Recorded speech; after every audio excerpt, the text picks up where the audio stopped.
I've never really liked family gatherings, especially fancy parties, but this was my parents' 60th birthday celebration, so I showed up anyway. I knew deep down they weren't exactly counting on me, the second born, the afterthought, but some stubborn part of me still clung to hope that maybe this time things would finally feel different.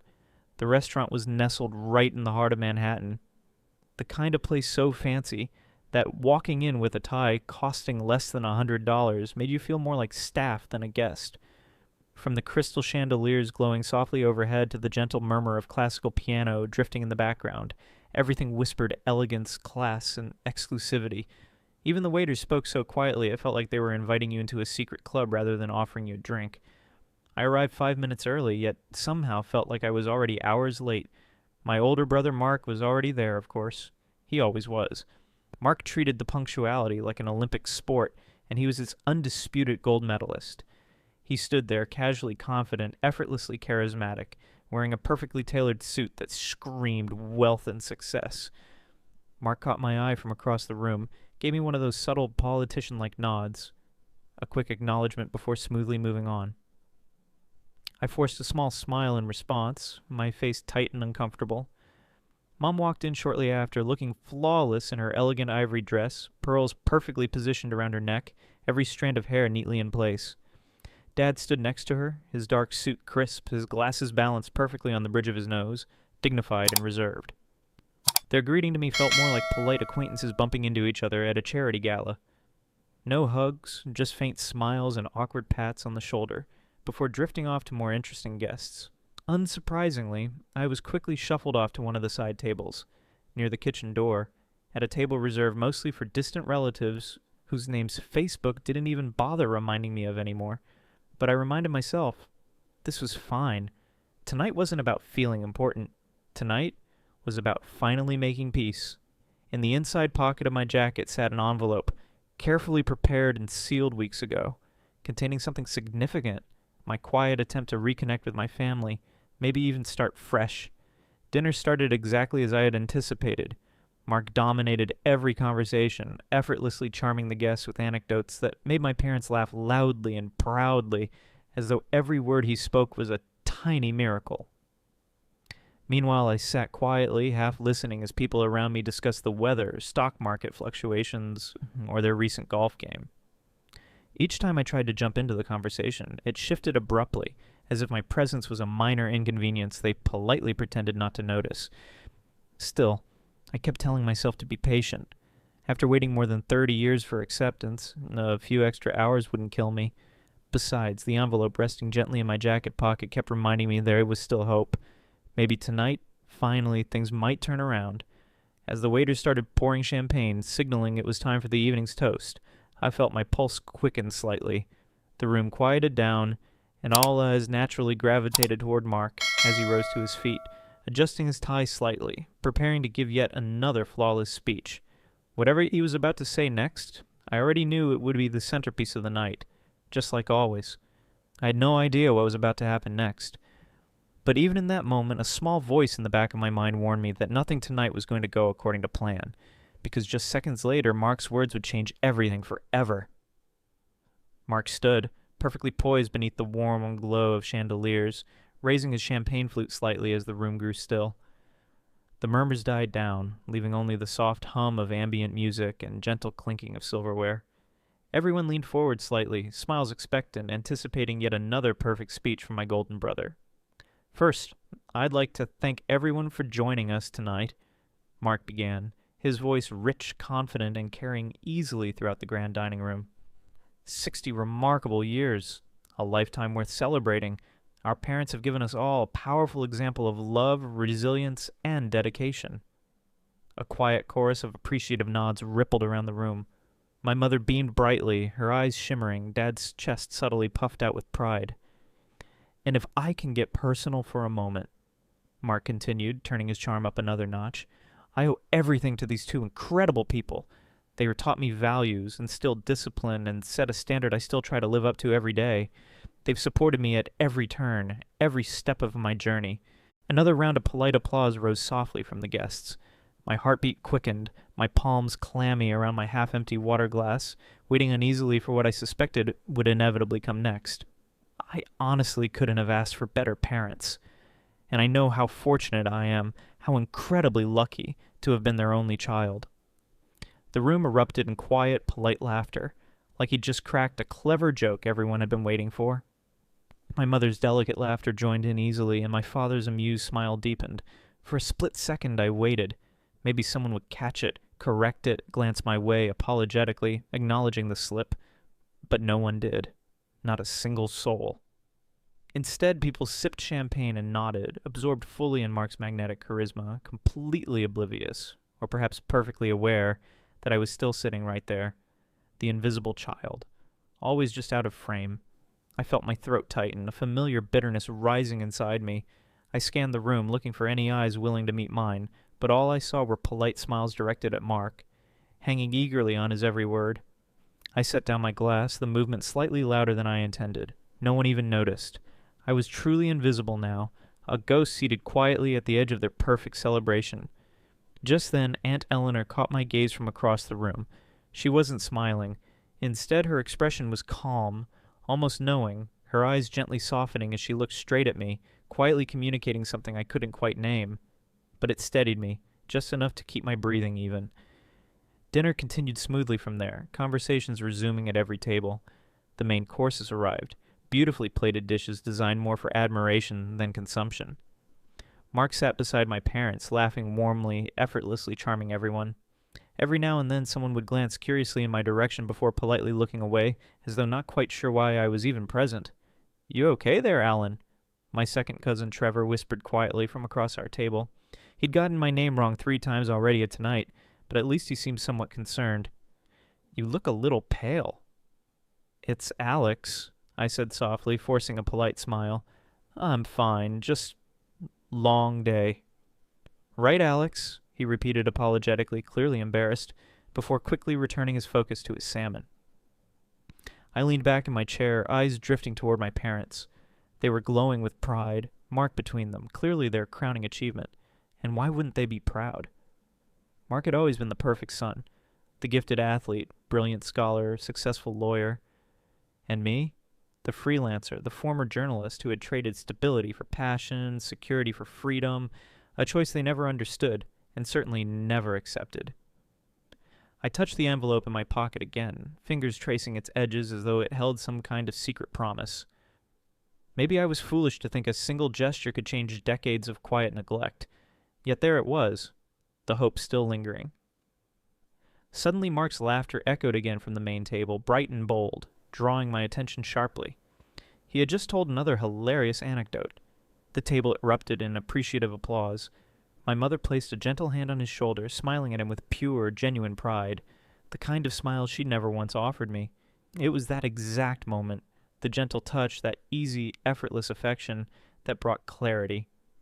It wasn't anger that filled me then, not even jealousy. It was something colder, deeper, a profound realization that finally crystallized inside me. This was never going to change. Not now, not ever. Yet as that realization settled in, so did an unexpected calm. A strange kind of freedom came from knowing I no longer needed their validation or approval.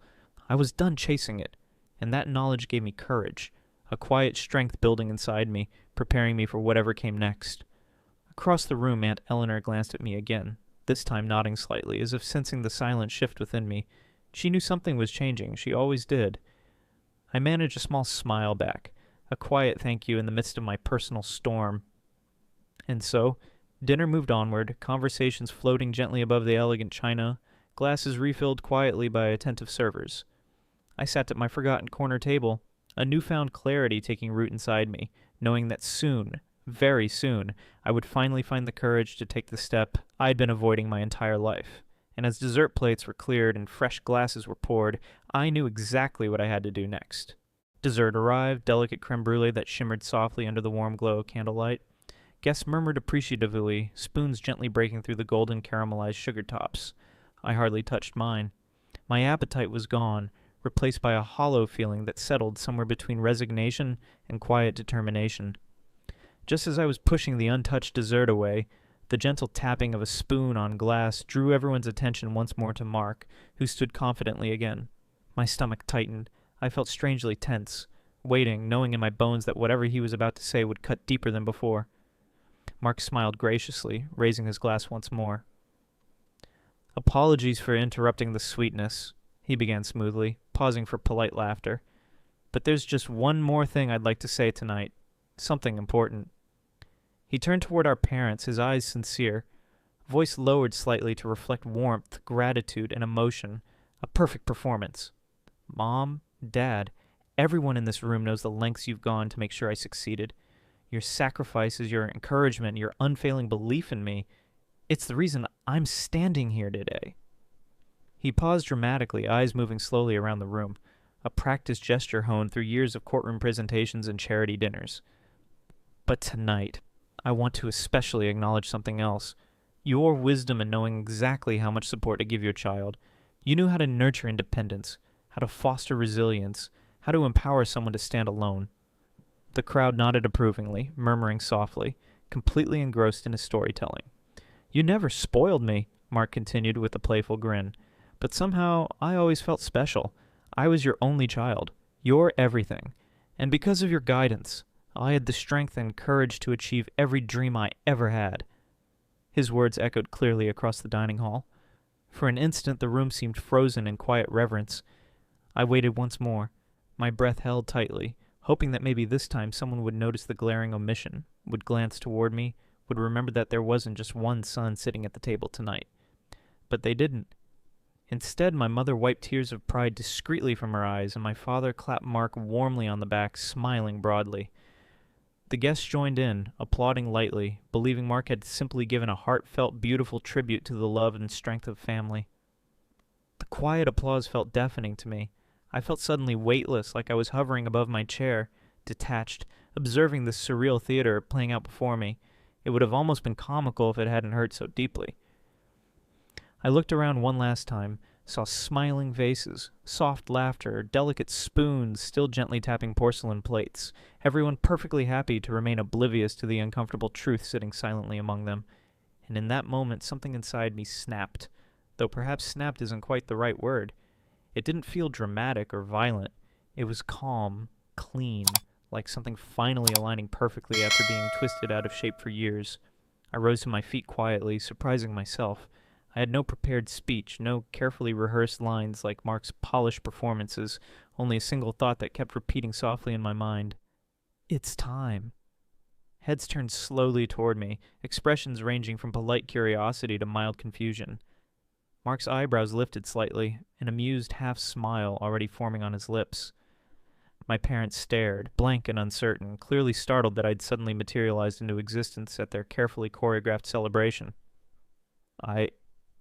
My voice cracked slightly, prompting a polite cough from someone nearby. I steadied myself, took a breath, and then spoke clearly, calmly.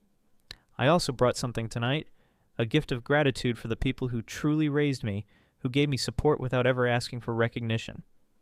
Murmurs now rippled openly across the tables, confusion turning into intrigue. My father's jaw tightened. My mother's eyes narrowed suspiciously. Mark shifted slightly, discomfort briefly flickering behind his polished veneer. I walked steadily across the room, feeling dozens of eyes tracking my movement, hearing whispers trailing behind me like a wake. My destination was clear. In the far corner, at the smallest table in the room, sat Aunt Eleanor and Uncle Henry. They looked startled but not surprised. Eleanor's eyes widened slightly, while Henry's brow furrowed in quiet curiosity. I reached into my jacket and withdrew the envelope I had carried all evening, the paper now slightly wrinkled from nervous fingers. "This gift," I said, loud enough for the entire room to hear clearly, "is for the two people who truly raised me, who saw me, who believed in me, who made sure I knew I mattered." The silence that followed was absolute. No forks clinking, no wine being sipped, just a collective breath being held, as I gently placed the envelope in Aunt Eleanor's trembling hands. "I could have waited until after dinner to do this quietly," I continued softly, now speaking directly to them, ignoring the stares behind me. "But my parents taught me something too, without meaning to. They taught me that silence is a complicity, and some truths deserve to be spoken clearly and openly." My aunt looked up at me, tears welling in her eyes. Uncle Henry placed a gentle, reassuring hand on her shoulder. I saw questions there, deep unspoken confusion. Yet behind it all was something stronger, understanding, love, and perhaps quiet pride. I don't need applause or acknowledgement, I finished, turning slowly back toward my parents, my voice quieter now. All I needed was to finally say thank you. To the right people. I returned to my chair, the room still frozen in shock, whispers slowly growing louder, a confused hum of disbelief and curiosity filling the air. Mark stood rigidly, smile frozen in place, struggling to maintain composure. My mother stared openly, her mouth parted slightly in stunned silence, while my father sat perfectly still, expression unreadable, jaw set firmly. The waiters hesitated awkwardly at the edge of the room, uncertain whether to refill glasses or quietly disappear. No one seemed willing to speak first, as if afraid to shatter whatever fragile thing now hung in the air. But amid that surreal stillness, Aunt Eleanor caught my eye once more. She nodded very slightly, almost imperceptibly, holding the envelope gently against her heart. Her quiet gesture spoke louder than words ever could. I sank into my chair, heartbeat finally slowing, breathing steady for the first time all night. And despite the chaos I knew I'd unleashed, I felt calmer than I had in years, because at last hidden truths had been spoken, and for better or worse, there was no going back now. The silence felt like eternity, unbroken, thick, and suffocating. For a long moment, nobody spoke. Forks remained frozen midair, wine glasses untouched. It was as if the entire room had paused to process the subtle explosion that had quietly detonated in their midst. I sat perfectly still, my heartbeat calm, pulse steady. Beside me I could feel Trevor's uncomfortable shifting, his chair creaking softly beneath him, clearly wishing he could teleport out of the awkwardness I'd just created. Then quietly at first the murmurs began. Whispers traveled quickly around the tables, a hesitant tide of confusion and disbelief that steadily grew louder, filling the void. Across the room Mark cleared his throat, adjusting his tie, desperately searching for the familiar comfort of composure that now eluded him. Finally my mother broke the silence, her voice thin and carefully controlled, attempting to disguise her shock. "Alex, surely there'd not been some misunderstanding—" "No," I interrupted gently, holding her gaze firmly but without hostility. "There's no misunderstanding." Her mouth closed abruptly, the words she planned to say hanging unsaid between us. My father leaned forward, his usually confident voice slightly strained. "Son, you don't want to cause a scene." "I didn't," I replied evenly. "Mark already did that by thanking you publicly for raising an only child. I just thought I'd correct the record." Heads turned sharply to Mark, whose carefully maintained smile had now vanished, replaced by tightly pursed lips. He shook his head slightly, eyes narrowed, as if he were silently challenging me, daring me to continue. "So you're punishing us now, is that it?" my father said, his voice rising just slightly, the controlled mask slipping momentarily. "You think this kind of stunt solves anything?" "No stunt," I said quietly, refusing to rise to the bait. "Just truth." My mother turned, glancing nervously at the nearby tables, clearly embarrassed by the growing spectacle. Her voice dropped to a sharp whisper. "This was supposed to be a special night." "It still can be," I answered gently, my voice carrying clearly enough for the room to hear. "For Aunt Eleanor and Uncle Henry." Eyes flicked toward their table again. Eleanor's hands trembled slightly, clutching the envelope as if unsure whether it was meant as a gift or a bomb. Uncle Henry placed his hand reassuringly over hers, steadying her quietly. Neither spoke, but they didn't need to. Their silent support felt louder than any words ever could. "I don't understand," my mother said, genuinely bewildered now, her face pale beneath the perfect makeup. "What could possibly be in that envelope that—" "Recognition," I interrupted, voice soft yet unwavering. "Of every late night they spent comforting me when I couldn't sleep, of every scraped knee they bandaged, every heartbreak they patiently listened to, every single moment they showed up when no one else did." Across from me Mark scoffed quietly, shaking his head in disdain. "This is ridiculous," he muttered. "You're acting like we abandoned you. You had everything handed to you." "Did I?" I asked calmly, refusing to look away. "Because I distinctly remember a childhood filled mostly with your hand-me-downs, and birthdays forgotten until the last minute, celebrated at drive-through windows while your trophies filled our living room shelves." Mark's expression faltered slightly. "You're exaggerating." "Am I?" I interrupted again, quiet but firm. "Maybe you just weren't paying attention. It wasn't dramatic neglect, Mark. It was quiet erasure. You were always the star of the show. I was always the afterthought. Mark hesitated, clearly caught off guard, unsure how to respond. My father leaned back, arms crossed tightly over his chest, visibly agitated. You really think a little cash changes anything, Alex? It's not about the money, I said gently. It's about finally acknowledging who really saw me, who really raised me. My mother's voice was softer now, almost pleading. Alex, we're your family. Family isn't a word, I replied evenly, holding her gaze without anger, without bitterness. It's actions. Aunt Eleanor and Uncle Henry showed me what family means. You taught me what it doesn't. The room went silent again. The quiet, more profound this time, charged with unspoken truths, finally laid bare. My mother's expression softened slightly, confused and hurt, but still not fully understanding. My father's jaw remained clenched tightly, stubbornly defiant. Mark finally found his voice again, his tone defensive, arrogant once more. Well, I hope whatever's in that envelope was worth burning bridges for, Alex. I turned toward him slowly, holding his eyes steadily. The bridges were ashes long before tonight, Mark. I just finally decided to stop pretending they were still standing. His eyes widened slightly, genuine surprise flickering behind them before his mask of indifference returned. He turned sharply, whispering something to my parents that I didn't hear, didn't care to hear. Guests now openly watched us, fully invested in this dramatic turn, some faces sympathetic, others judgmental, all eagerly awaiting whatever would happen next. But I was finished. I'd said what needed to be said. My aunt and uncle still sat quietly at their table, the envelope resting gently between them, unopened yet still powerful in its symbolism.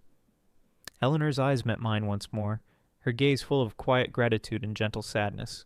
Henry nodded slowly, just once, quietly letting me know that no matter how this ended, they understood. I took a slow, deep breath, finally allowing the tension I'd held all the evening to ebb away. I sat back calmly in my chair, feeling strangely at peace. Whatever else happened now was beyond my control. I'd spoken my truth clearly, publicly, and unapologetically. The quiet lingered. Conversations cautiously resumed around us, softer, hesitant, tinged with a sense of shock and curiosity. Mark began a new anecdote, forced laughter filling the air like cheap perfume, attempting to cover the awkward silence I'd left behind. But beneath it all, a subtle shift had taken the root, changing things forever. I'd finally stood up, finally spoken out, finally acknowledged who truly mattered to me.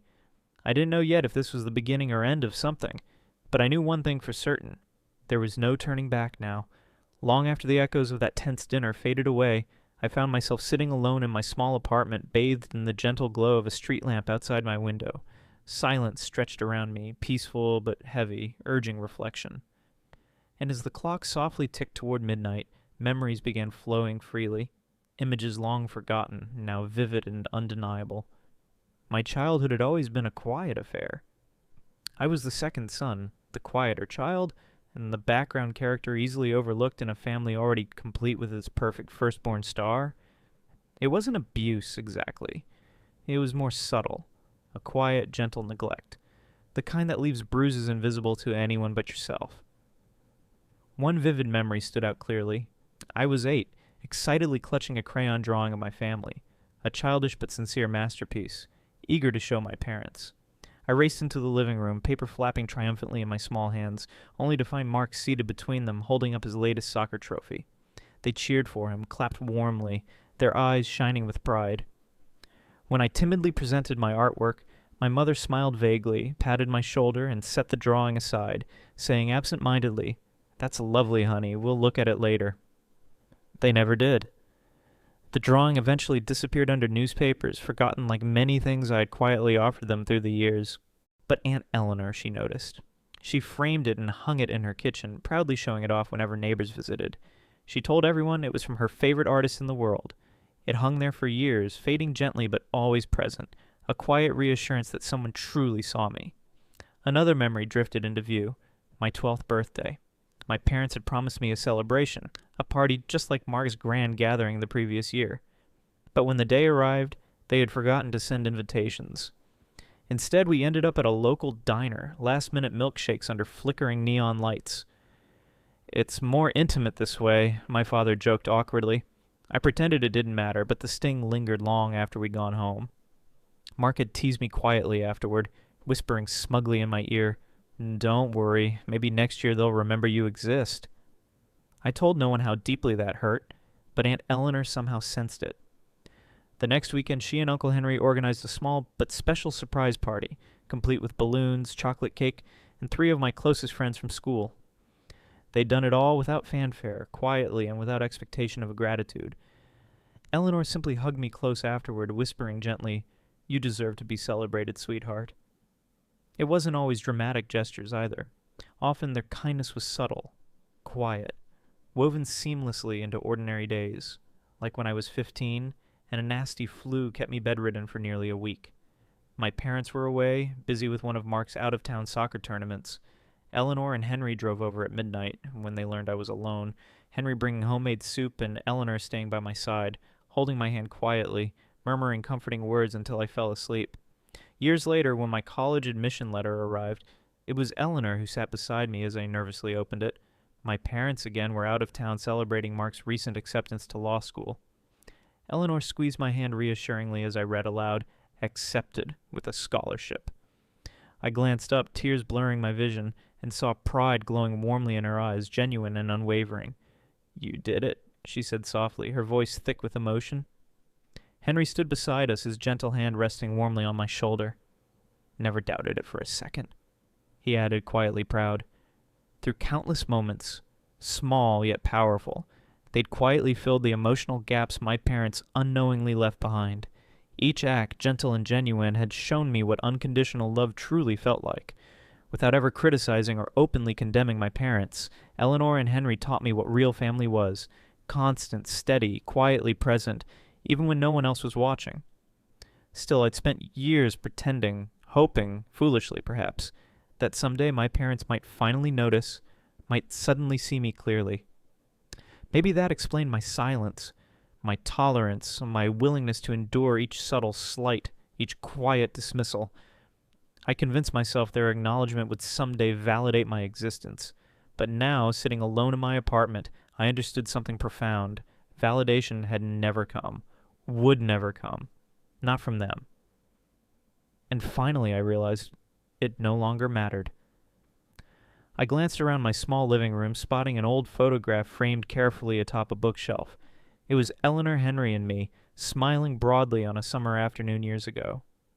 We'd spent the day at a quiet lakeside cabin, fishing lines dangling lazily in calm water, laughter mingling with gentle bird calls. I remembered feeling entirely safe, entirely myself, loved, accepted, exactly as I was, no performance required. Next to that photo stood another small item, a handmade ceramic mug, slightly lopsided, painted clumsily in bright colors. I'd made it in middle school art class, proud but unsure how it would be received. My parents had shrugged politely when I had brought it home, barely glancing at it. Eleanor, however, accepted it reverently, using it every single morning since, despite its imperfections. "It's my favorite," she often said quietly, holding the cup gently, her eyes twinkling softly at me over steaming coffee. And every morning spent in their kitchen felt more like home than my childhood house ever had. Now, reflecting clearly in this silent moment, I finally understood the true magnitude of their quiet kindness. My parents may have provided shelter and sustenance, but Eleanor and Henry had provided something deeper, richer, more essential: genuine acceptance, unwavering support, quietly powerful love. My phone buzzed softly, interrupting my thoughts. A text from Aunt Eleanor appeared. Just a simple heart emoji, quietly checking in after the chaos of tonight's events. I smiled faintly, replying with my own heart emoji, feeling suddenly lighter, steadier, more certain than ever. My decision tonight hadn't been impulsive or angry, it had been decades in the making. It was the quiet acknowledgement of a truth I had long suppressed. Eleanor and Henry had truly raised me. Not with loud gestures or public declarations, but in countless small, meaningful ways that defined who I'd become. Maybe tonight's quiet explosion at dinner had startled everyone, but for me, it had simply been the first honest breath I'd taken in years. I closed my eyes briefly, peace washing gently over me. For the first time, clarity outweighed confusion, certainty replacing the lingering doubt. Whatever came next, one thing was undeniably clear. I'd finally recognized who my true parents had always been, quietly, genuinely, unwaveringly. The peace I'd found didn't last long. The first wave came just after sunrise. My phone buzzed relentlessly, lighting up in rapid succession like tiny explosions. I rubbed sleep from my eyes, glancing at the screen. 4 missed calls from Mom, 2 from Dad, and 1 from Mark. Several text messages stacked beneath, each a mounting wave of outrage. I took a deep breath, bracing myself before opening the first message from my mother. "Alex, call me immediately. You've embarrassed the entire family. We need to talk." My father's message was shorter, but just as sharp. "Son, you crossed a line. Fix this." Then came Mark's text, surprisingly blunt and openly hostile, like, "Congrats. You got your attention. Hope it was worth destroying Mom and Dad's night. Classic Alex." I set the phone down gently, refusing to respond immediately. There was no point engaging now. Emotions ran too high, the accusations too fresh. But even as I showered and prepared for the day, anxiety simmered quietly beneath my calm exterior, gnawing softly at the edges of my newfound peace. Later that morning, the second wave arrived, a storm I hadn't fully anticipated. My cousin Hannah called, hesitant at first, clearly uncomfortable. "Alex," she began cautiously, her voice tinged with nervousness. "Mom says something really crazy went down last night. Are you okay?" I hesitated briefly, sighing softly before replying. "I'm fine, Hannah. It was just a moment of honesty, that's all." She paused uncertainly. "You know the family's all worked up, right? Aunt Claire's saying you humiliated your parents in front of everyone. Grandma's upset, too. She says you're being selfish." Of course they were. This was classic behavior, the family network activating quickly to isolate the problem in this case being me. "Tell them whatever you think is best," I finally replied softly. "But Hannah, ask yourself one thing. When was the last time you actually saw me at the center of any family event? Not just physically present, but genuinely seen?" She was silent for a moment before murmuring softly, "I never thought about it like that. I'll try explaining, but you know how they get." I thanked her and ended the call quietly, knowing full well the family machinery was already spinning stories, reshaping truths into convenient fictions. This wasn't new. It was just the first time I refused to quietly submit. Hours later, my phone buzzed again, and this time the screen flashed Aunt Eleanor's number. I picked up immediately, relieved to hear her gentle voice. "Sweetheart, are you holding up okay?" Her tone was full of quiet concern. "I'm all right," I reassured her gently. "What about you and Henry? I didn't mean to drag you both into this mess." She sighed softly. "Well, we gotten a few unpleasant messages ourselves. Your mother called, implying we manipulated you somehow, that we put you up to it." Frustration burned briefly in my chest. "That's ridiculous." "Of course it is," she said calmly. "We know that, and we told her exactly that. But she's hurting. People lash out when they're hurting, Alex." "You don't have to defend her," I said gently. "I'm not defending her," Eleanor replied softly, voice firm yet compassionate. "But you deserve to know what's being said. Your parents. They're trying to convince everyone that this is just another one of your attention-seeking moments." I shook my head slowly, feeling anger rise again briefly before calming myself. Maybe it's easier for them to believe that than admit they've ignored me my entire life. There was a pause, and then Uncle Henry's warm voice broke in gently on speakerphone. "Alex, listen. No matter what anyone says, Eleanor and I know exactly who you are. We've always seen you clearly. None of this changes that." My throat tightened slightly, gratitude swelling in my chest. "Thank you, Henry. Really." "Any time, son," he replied softly. The calls kept coming throughout the afternoon, relatives I hadn't spoken to in years suddenly eager for gossip. My phone rang again around sunset, Mark's name glaring brightly on my screen. I hesitated before answering, bracing myself. "What is it, Mark?" "You've caused quite the scene, little brother," he began sarcastically, his voice dripping with disdain. "Satisfied yet? Did you finally get your fill of attention?" "You still don't get it, do you?" I replied calmly. This wasn't about attention. It was about honesty, something our family has always avoided. He scoffed, voice cold and dismissive. "Honesty? You mean your self-righteous performance at Mom and Dad's expense? You embarrassed them publicly. Maybe, I said quietly. Or maybe they embarrassed themselves, and I just refused to cover for them this time. He paused, clearly unprepared for my quiet defiance. You know, he finally said, voice tight, brittle, Mom hasn't stopped crying since last night. I've shed plenty of tears too, Mark. Quietly, privately, for years, I said gently. Did they notice? Did you? He didn't respond immediately, clearly uncomfortable. Eventually he spoke quietly, the edge dulled slightly. You know, Alex, sometimes I envied you. The freedom you had, the lack of expectations.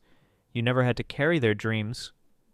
Maybe you never understood, I replied softly, that I'd have traded that freedom for one genuine moment of recognition. Just one. He didn't reply. The silence stretched quietly, filled with years of unsaid words. Finally, he hung up without another comment. As darkness fell, the calls gradually subsided. I sat alone, the room quiet again, but now heavy with echoes of a family splintering openly, truths exposed and raw. But through the pain, something else emerged, a quiet clarity, an understanding that I couldn't control their reactions, their narratives, their anger. All I could do now was live authentically, finally free from pretending. My phone vibrated one last time, another text from Aunt Eleanor, simple yet powerful in its quiet reassurance. We love you, Alex. Always. I smiled softly, feeling warmth spreading gently through my chest, chasing away lingering doubts. No matter the fallout, I wasn't alone. And for tonight, that was enough. 2 days passed quietly after the storm of messages and calls. Then, without warning, there was a firm knock at my door. I hesitated briefly before opening it, sensing who waited behind it. My parents stood there, looking distinctly uncomfortable on my modest apartment doorstep. My mother wore her usual expression, an uneasy mix of pride and disdain, carefully hidden behind subtle makeup and expensive jewelry. My father was rigid, expression unreadable, arms folded defensively across his chest. Alex, Mom began stiffly, forcing a thin smile. May we come in? I paused, considering. Then I stepped aside silently, allowing them entry without a word. They moved into my living room cautiously, glancing around as though they had never seen my home before, which they hadn't, at least not in recent memory. They sat stiffly on the sofa, a careful distance between them. Coffee? I offered quietly, trying to maintain civility and despite the tension crackling in the air. No, thank you, my father said curtly, as though accepting hospitality might undermine their position somehow. Alex, Mom started again, eyes carefully avoiding mine. We're here because what happened at dinner, it was unacceptable. For whom? I asked softly, sitting calmly in the armchair across from them. For you. For the family, she replied sharply, clearly irritated at my refusal to match her emotion. Do you have any idea how embarrassed we were? How hurt your brother was? My brother, I echoed quietly. You mean Mark? Your only child? Her lips tightened, color rising slightly in her cheeks. You're twisting this. No, I said gently. I'm clarifying. Mark publicly declared himself your only child. You raised your glasses proudly, and yet I'm the one who embarrassed you. She glanced nervously at my father, seeking backup. He leaned forward stiffly, eyes narrow. Son, you had your point to make, but your method, giving Eleanor and Henry that gift, publicly humiliating your mother and me, that crossed a line. I met his gaze evenly, my voice calm but firm. The only line crossed was pretending for years that my feelings didn't matter. Eleanor and Henry never once needed me to pretend to be something I wasn't. They simply accepted me.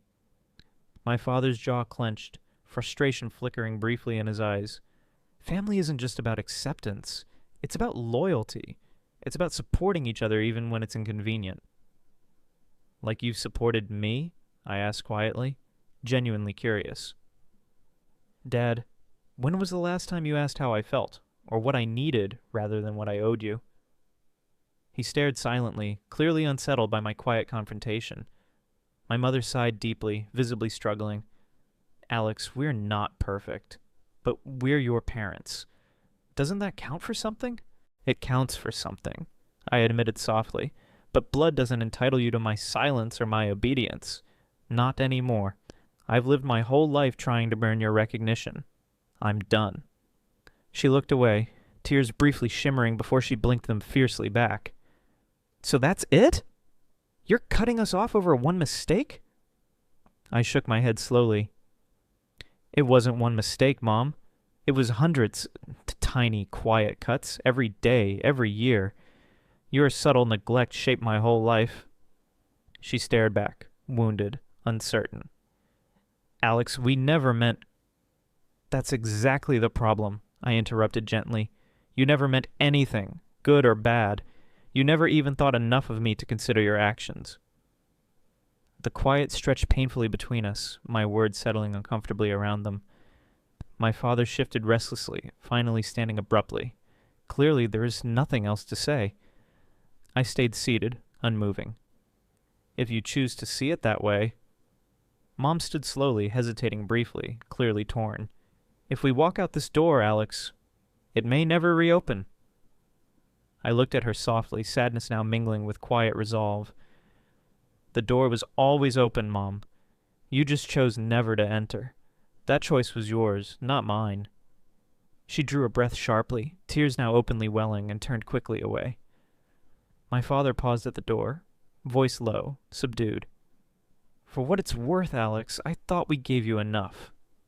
Maybe, I answered gently, but maybe you only ever gave me just enough to keep me quiet. He stared at me for a long moment, emotions he rarely showed crossing his face, regret, anger, confusion. Then, without another word, they stepped outside, closing the door softly behind them. I sat quietly, feeling strangely empty yet finally free.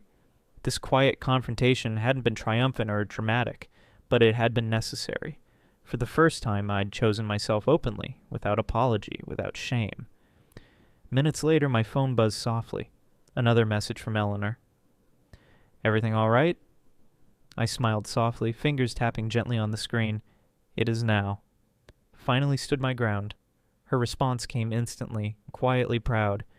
Good. You deserve peace, sweetheart. I leaned back quietly, breathing deeply, feeling tension drain gently from my shoulders. I'd finally drawn a boundary clearly, quietly, firmly. No explosions, no shouting, just quiet truth spoken calmly. The path forward remained uncertain, but one truth shone clearly above all others. I was finally choosing my own family, one defined not by blood alone, but by quiet, steady love. And tonight, that felt like the bravest thing I had ever done. Winter arrived quietly that year, blanketing the city softly in layers of fresh snow. For the first time, I didn't dread the holidays. Instead, I felt a gentle, cautious anticipation. On Christmas Eve, I drove upstate, leaving Manhattan behind, heading toward Eleanor and Henry's modest home nestled among snow-dusted pines. Their little cottage always felt warmer, brighter than the sprawling house I grew up in. As my car tires crunched softly along the snowy driveway, I saw the soft glow from their porch lights, like a gentle beacon welcoming me home. Eleanor greeted me at the door, smiling widely, eyes crinkling warmly as she embraced me. Welcome home, sweetheart, she whispered softly. We've missed you. Henry stood behind her, his quiet grin radiant. Glad you're here, Alex. Inside, the warmth surrounded me instantly, the comforting scent of cinnamon and pine, twinkling lights illuminating the cozy living room. No extravagant decorations, no performance required, just simple heartfelt gestures. We spent the evening decorating cookies together, laughing at Henry's hilariously misshapen attempts at gingerbread men, drinking hot cocoa by the crackling fireplace, wrapped in fleece blankets that Eleanor knitted herself. At midnight, Eleanor handed me a small wrapped box. It's nothing fancy, she said softly, eyes shining gently, but it's from our hearts. I opened it carefully.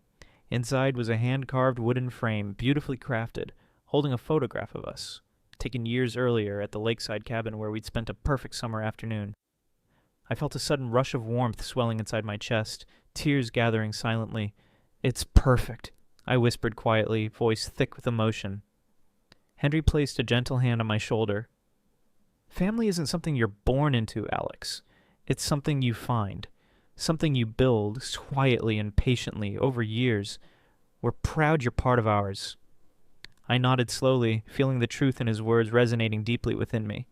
I couldn't ask for better parents, I whispered softly, meaning every word. We sat quietly, comfortably, watching snow gently drift past the windows, the world softly hushed around us. No tense conversations, no careful omissions, just honesty, love, and quiet companionship. That simple moment was everything I'd always longed for but never knew existed. Later, alone on the porch, beneath clear, starry skies, I let the quiet wash gently over me, breathing deeply, feeling peace settle into my bones. This was family. The quiet kind, steady and unconditional, built on small acts of genuine love rather than grand gestures or public declarations. Somewhere in the distance, church bells chimed softly, marking Christmas morning. I smiled gently, wrapping my scarf tighter around my shoulders, grateful that I'd finally found the courage to recognize and choose the family I'd always truly had. Sometimes the deepest wounds aren't caused by loud confrontations, but by quiet neglect, subtle dismissals, and unseen acts of indifference. We often mistakenly believe family is bound strictly by blood or obligation, but true family is defined by quiet actions, consistent love, gentle support, sincere acceptance. Alex's journey reveals an essential truth. Recognition from those who've ignored us rarely comes, and perhaps never matters as much as we believe. Instead, it's the quiet presence of those who truly see us that matters most. Those who show up without fanfare, who love us without conditions, who quietly remind us of our worth even when we've forgotten it ourselves. Ultimately, the bravest choice we can make isn't seeking approval from those who won't see us clearly, but recognizing and cherishing those who quietly, steadily, and genuinely loved us all along. Because in the end, true family is found not where we're born, but where we're quietly and sincerely welcomed home.